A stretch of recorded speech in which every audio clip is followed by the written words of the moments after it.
Hey, fellow programmers. Welcome back to the JS Developers Podcast, brought to you by Mr. Programmer and written by Tanmay Sinha, where we explore the depths of JavaScript in a way that makes sense for both new learners and seasoned devs. Today, we're diving into Chapter 2, Variables and Data Manipulation. It's a chapter that's going to give you a powerful foundation in one of the most important aspects of coding. But before we jump into the technical stuff, let me ask you this. Have you ever wondered how some developers seem to just know what kind of variable to use in any situation?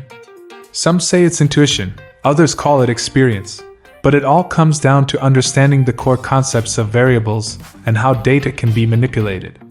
JavaScript is super flexible, and that's a blessing but can sometimes be a curse for beginners. I remember when I started coding in JS, and I used var for everything. And it worked fine, until I had a bug that took me hours to track down because var has some quirks. Little did I know, let and const were about to make my life so much easier. Today, we'll talk about how JavaScript has evolved from var to let and const, and why understanding the nuances can make or break your code. But it's not just about knowing what these keywords do, it's about mastering how to declare, initialize, and manipulate data to build powerful applications. Declaring and initializing variables. Alright, let's start with the basics. In programming, a variable is like a container where you store data. But before we can use it, we need to declare it. In JavaScript, you do this using specific keywords to let the computer know you're about to store something. Historically, var was used to declare variables, but as JavaScript evolved, we now have let and const, which are more commonly used. var is globally scoped and comes with some quirks. While still supported, it can lead to tricky bugs and is often avoided in modern code.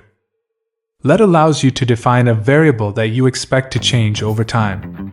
It's flexible, and the variable is only accessible within the block of code it's declared in, making it safer to use. Const, as the name suggests, is for constants. Once you assign a value, you can't change it. It's perfect for storing values that you know will stay the same throughout the program. Now let's move on to how JavaScript handles initializing these variables. When you initialize a variable, you assign it a starting value. This process makes the variable ready for use, and from there, you can manipulate it as needed. Working with data types, in JavaScript, variables can hold different types of data, such as strings for text, numbers for numerical values, arrays for collections of data, and objects for more structured information. Strings are simply text wrapped in quotes. Whether you're storing a name, a message, or a sentence, it's a string. One powerful feature of JavaScript is the ability to combine strings or insert dynamic values into them, making it easy to build more complex outputs. Numbers handle numerical data, and with JavaScript, you can easily perform calculations.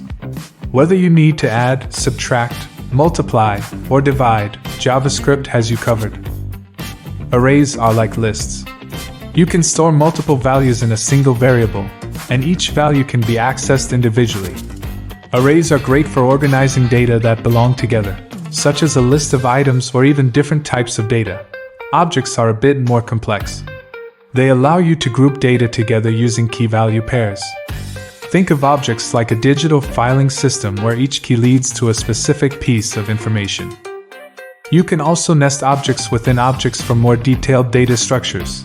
Data manipulation techniques. Now that we understand how to store different data types, let's talk about manipulating that data. String manipulation allows you to perform tasks like replacing text, splitting a string into smaller parts, or trimming unwanted spaces. Numbers can be rounded or converted into different formats, like turning a number into a string or vice versa.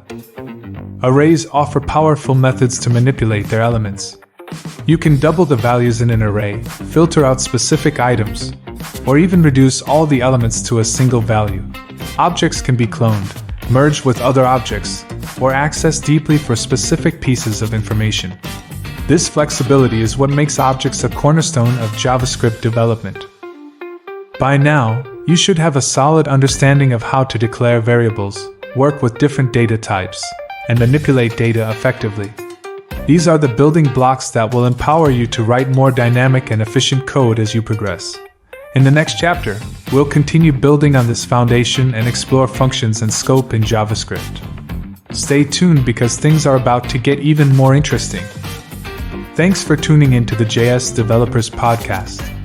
If you're enjoying this series, be sure to subscribe, and don't forget to grab your copy of the complete JavaScript Developer's Handbook. Until next time, keep coding, keep exploring, and keep pushing the limits of what you can do with JavaScript.